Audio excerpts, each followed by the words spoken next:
রাত তখন অনেক গভীর। গ্রামের ওপর দিয়ে হালকা কুয়াশা নেমে এসেছে। দূরে কোথাও শিয়ালের ডাক ভেসে আসে, কিন্তু শাহিনের ঘুম আসছে না। পুরনো খাটের ধারে বসে সে নিঃশব্দে আকাশের দিকে তাকিয়ে আছে। শীতে তার হাত দুটো ঠান্ডায় জমে কাঠ।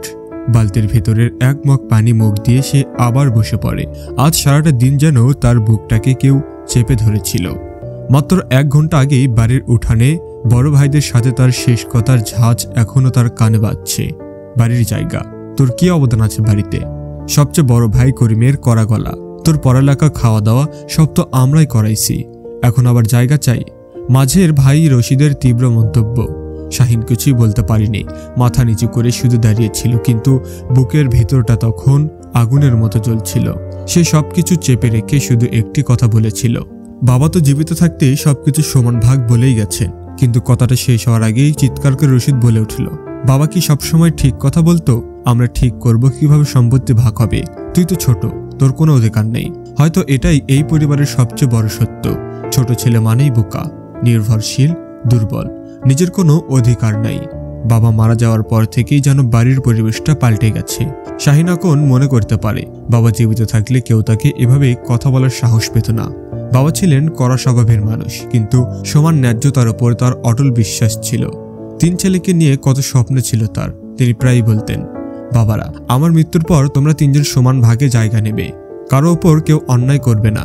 বাবা মারা যাওয়ার পর 4 বছর পার হয়ে গেছে, কিন্তু সেই কথা যেন 2 ভাই ভুলতেই চাইছে না। শাহিনকে যেদিন স্কুলে পাঠানো হলো, সেদিনও সে সব থেকে বেশি ভয় পেয়েছিল বড় ভাইকে। করিমের চোখে তাকে সবসময় একটা বিরক্তির ছায়া দেখা যেত। ছোটবেলায় সে অসুস্থ হলে মা সবসময় তাকে কোলে রাখতেন, আর ঠিক তখনই করিমের চোখে হিংসার ঝিলিক দেখা যেত। মা মারা যাওয়ার পর এই বাড়ির স্নেহ ভালোবাসা সেটা আর কখনো সে পায়নি। বড় 2 ভাইয়ের সংসার, তাদের স্ত্রী, তাদের বাচ্চা সবকিছুই যেন শাহিন একজন অতিরিক্ত মানুষ। তাদের সংসারে ভাত কম পড়ে না, কিন্তু ছোট ভাই থাকলে মনে হয় বোঝা বেশি। শাহিন কলেজে উঠতেই তাকে বলা হলো, চাকরি খোঁজ, এখন আর আমরা তোর খরচ দেব না। ভালোই চাকরি পেয়েছিল সে। টিউশনি আর একটি ছোট্ট দোকানে কাজ করে নিজের পড়ালেখা চালাতো। স্বপ্ন দেখতো নিজের ছোট্ট একটা ঘর হবে, নিজের একটা জায়গা থাকবে, আর সেই জায়গাটুকুই সে চেয়েছিল। গ্রামের মাঝখানে বসে থাকা বাড়িটি বহু পুরনো, 2 তলা পাকা ঘর, সামনে বড় উঠোন, ডান দিকে 5 কাঠার বাগান, আর পেছনে ধান ক্ষেত। সব মিলিয়ে প্রায় 20 কাঠা জমি। বাবা ছিলেন জমির মালিক, আর 3 ছেলের সমান ভাগ পাওয়ার কথা। আজ এলাকায় সালিশ বসেছে। এলাকার মুরব্বী, চেয়ারম্যান, দাদা চাচারা সবাই এসেছে। শাহিন ভেবেছিল আজ হয়তো সে ন্যায় পাবে। চেয়ারম্যান শুরুতে বললেন, করিম, রশিদ, তোমাদের বাবা জীবিত থাকতে বলেছেন সমান ভাগে ভাগ করতে, তাহলে তোমরা ছোট ভাইকে দিচ্ছ না কেন? করিম একটু লজ্জা না পেয়ে গভীর গলায় বলল, চেয়ারম্যান সাহেব, শাহিন তো বাড়ির কোনো দায়িত্ব নেয় না। আমরা 2 ভাই উপার্জন করে সংসার চালাইছি, তার ভাগ কই?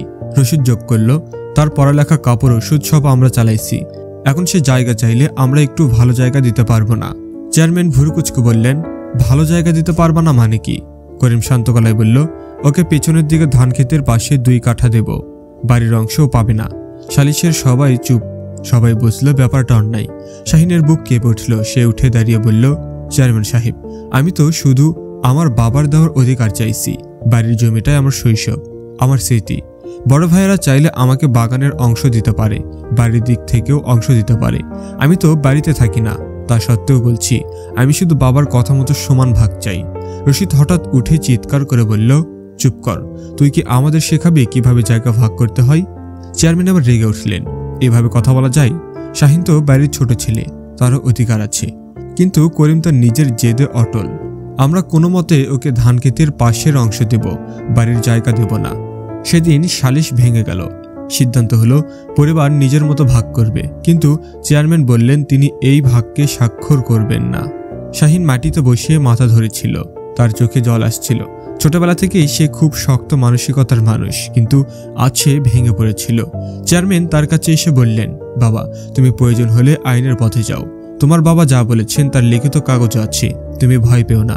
কিন্তু শাহিন কাঁদতে কাঁদতেই বলল, ভাইদের সাথে আদালতে যাওয়া, এটা কি আমি করতে পারবো? চেয়ারম্যান বললেন, কখনো কখনো অন্যায়ের বিরুদ্ধে দাঁড়ানোই সবচেয়ে বড় কর্তব্য। তার কথাগুলো শাহিনের মনে গভীরভাবে গেঁথে যায়। 2 সপ্তাহ কেটে গেল, বড় ভাইয়েরা কোনো কথা বলছে না। তারা চাচ্ছে শাহিন যেন ধান ক্ষেতের পাশে 2 কাঠা নিয়ে নীরব হয়ে যায়, কিন্তু শাহিন পারছিল না। সে নিজেই জমির কাগজপত্র বের করে দেখল, বাবা সত্যিই লিখে গেছেন আমার 3 ছেলের সমান অংশ পাবে। এই প্রমাণিত যথেষ্ট। একদিন সাহস জুগিয়ে সেই স্থানীয় আইনজীবীর কাছে যাই। আইনজীবী সব কাগজ দেখে বললেন, তোমার মামলা খুব সহজ, তোমাকে জায়গা দিতেই হবে, ভয় পেও না। শাহিন নিঃশ্বাস ফেলল, কিন্তু ভাইরা রাগ করবে। আইনজীবী হেসে বলল, অন্যায় করলে রাগ তো করবেই, কিন্তু তুমি ন্যায় পথে আছো। অবশেষে শাহিন সিদ্ধান্ত নিল সে মামলা করবে। মোকদ্দমার নোটিশ বাড়িতে পৌঁছাতে সব উলটপালট। করিম ঘর থেকে বেরিয়ে এসে শাহিনকে গালি দিতে লাগলো, তুই মামলা করছিস আমাদের বিরুদ্ধে, তুই আমাদের ভাই না। রশিদ ধমক দিয়ে বলল, এতদিন তোকে মানুষ মতো রাখতে চেয়েছি, এখন তুই আদালতে যাবি? শাহিন চোখ টিপে বলল, আমি তো শুধু বাবার দেওয়া অধিকার চাই। করিম ক্রোধে কাঁপতে কাঁপতে বলল, ঠিক আছে, আদালতেই দেখা হবে। বাড়ির পরিবেশ আরো খারাপ হয়ে গেল। কেউ তার সাথে কথা বলছে না। খেতে বসলে তার থালায় কম ভাত দেওয়া হয়। টুকটাক কাজ করলেও তাকে ধমক শুনতে হয়। কিন্তু শাহিন চুপ করে রইল। এখন সে ভয় পায় না, কারণ সে জানে সে ন্যায়ের জন্য লড়ছে। মামলা ধীরে ধীরে এগোতে থাকে। দুই ভাই আদালতে এসে মিথ্যা কথা বলে। তারা বলে শাহিন অনেক বছর ধরে বাড়িতে থাকতো না, বাবা তাকে কিছু দিতে বলেনি, বাড়ির অংশ পেলে সে সেটা বেচে দেবে। আইনজীবী শান্তভাবে জিজ্ঞেস করেন, আপনারা কি কাগজপত্র দেখছেন? মাথা নিচু করে। আদালতে বাবার লিখে দেওয়া উইল জমা দেওয়া হলো। তাতে স্পষ্ট লেখা, আমি মৃত্যুর পর আমার 3 ছেলের মাঝে সমস্ত সম্পত্তি সমান ভাগ হবে। বিচারক নথি দেখে মাথা নেড়ে বললেন, এখানে তো খুব পরিষ্কারভাবে লেখা আছে, তাহলে সমস্যা কোথায়? করিম ভয়ে কাঁপতে কাঁপতে বলল, স্যার ও ছোট, ওর কিছু লাগে না। বিচারক চোখ তুলে তাকিয়ে বললেন, ছোট হলে কি অধিকার থাকে না? রশিদের মুখ শুকিয়ে গেল। 6 মাসের লড়াই শেষে সে কাঙ্ক্ষিত দিন এলো। আদালত কোর্টের ভেতর মানুষে গিজগিজ করছে। গ্রামের অনেক মানুষ এসছে। বিচারক রায় পড়তে শুরু করলেন। উপস্থাপিত প্রমাণ ও উইল অনুযায়ী 3 ছেলের সমান অধিকার রয়েছে, তাই বাড়ির জমি, বাগান ও ধানক্ষেত সবকিছু 3 ভাগে সমান ভাগে ভাগ করা হবে। ছোট ছেলে শাহিন তার ন্যায্য অংশ পাবে। বিচারক শেষে বললেন, এ রায় বাবার মায়ের সম্পত্তি নিয়ে অন্যায় আচরণ ও অবহেলার বিরুদ্ধে একটি দৃষ্টান্ত হয়ে থাকবে। শাহিনের চোখ ভিজে গেল। সে মাথা নিচু করে বসেছিল। তার পাশে আইনজীবী বললেন, দেখলে, ন্যায় সবসময় জেতে। বাড়ির বড় 2 ভাই হতবাক হয়ে দাঁড়িয়ে। তাদের মুখে লজ্জা, হতাশা, রাগ সব মিলিয়ে অদ্ভুত দৃশ্য। বাড়িতে ফিরে এসে শাহিন দেখল তার অংশের মাপজোক শুরু হয়ে গেছে। তার বাগানের এক অংশ, বাড়ির সামনের অঙ্গনের এক অংশ এবং পেছনের জমির এক 1/3 অংশ ঠিক হয়ে গেল। করিম চুপচাপ দাঁড়িয়ে। রশিদ আর কিছু বলতে পারছে না। শাহিন শান্তভাবে বলল, আমি তো ভাই হিসেবে তোমাদের চাই। আমি জায়গা না পেলেও তোমাদের সঙ্গে থাকতাম, কিন্তু অন্যায় হলে দাঁড়াতে হয়েছে। এটা আমার বাবার দেওয়ার অধিকার। করিম অনেকক্ষণ চুপ থেকে বলল, ভুল করেছি ছোট ভাই, ক্ষমা করে দে। কিন্তু শাহিন দীর্ঘশ্বাস ছেড়ে বলল, ক্ষমা তো আছে, কিন্তু একটা কথা মনে রেখো, ছোট মানে দুর্বল না, ছোট মানে অধিকার নাই, এটা ভুল ধারণা। রশিদ মাথা নিচু করল। 1 বছর পরে শাহিন সেই জমিতে নিজের ছোট্ট একটা ঘর বানালো। কাজের সুযোগ পেল শহরে, ভালো চাকরিও পেয়েছে।